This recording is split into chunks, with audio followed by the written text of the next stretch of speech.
I think, first of all, we have all together to remember that the press is a kind of pillar for democratic systems. So we have to make sure that journalists and media can work in a proper and independent way. There are different ideas what is the best way to guarantee it, but first of all it matters that in democratic systems we make sure that they can do the job we expect them to do as citizens. I would like to mention that this conference is, in my view, a very important starting point for a coordinated action across Europe vis-à-vis not only the European institutions but also national governments and local governments when it comes to press freedom. We have here for the first time an interesting range of organizations in one room who are all promoting the principle of press freedom but who haven't really talked to each other before this conference. So my hope is that as a follow-up we are able to transpose the findings, the outcome of this conference into concrete action plan, a campaign or an event that will help us at European level in a coordinated way to promote press freedom. It's urgently needed. I think that today's discussion is very inspiring, and we have many recommendations. And what is also important, many people are presenting open view on many new issues.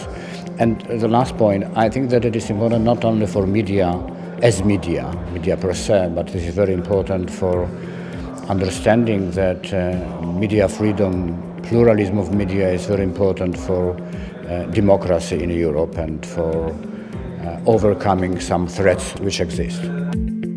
I think we have to break through this us versus them rhetoric, platforms versus publishers, and find a constructive way of working together.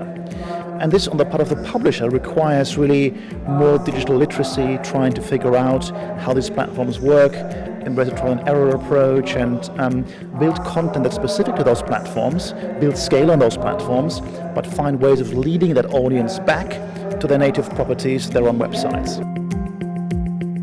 Editorial independence means also that publishers can make a profit from their activity in order to sustain a strong voice and an independent voice in their reporting.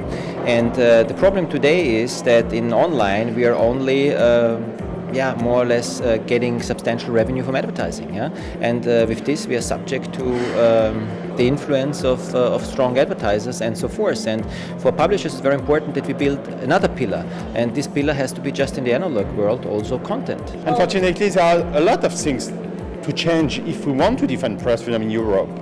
We have to defend press freedom with better consequences in Brussels through the European Union, of course. We have to exercise pressure on the European Union, on all the governments, so that they defend also press freedom at the borders of Europe. For instance, in Turkey. Otherwise, the European model will suffer even more than it suffers now.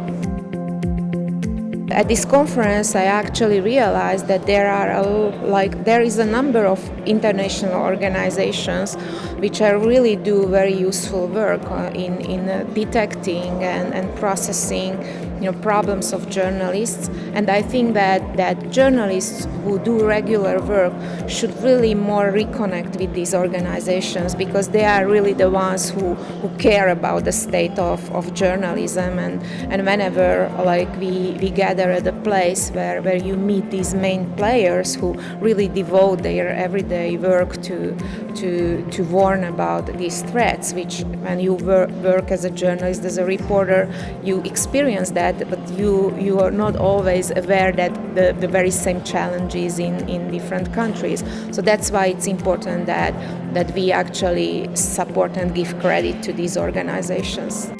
It is a fantastic workshop, and I think that we need to repeat it. Also inviting representatives of business, representatives of digital business, users, journalists, because it's also the question how the new model of journalism will look like. And I think that as more those kind of workshops we have, as our decisions as legislators are much more focused on key issues and are at the point.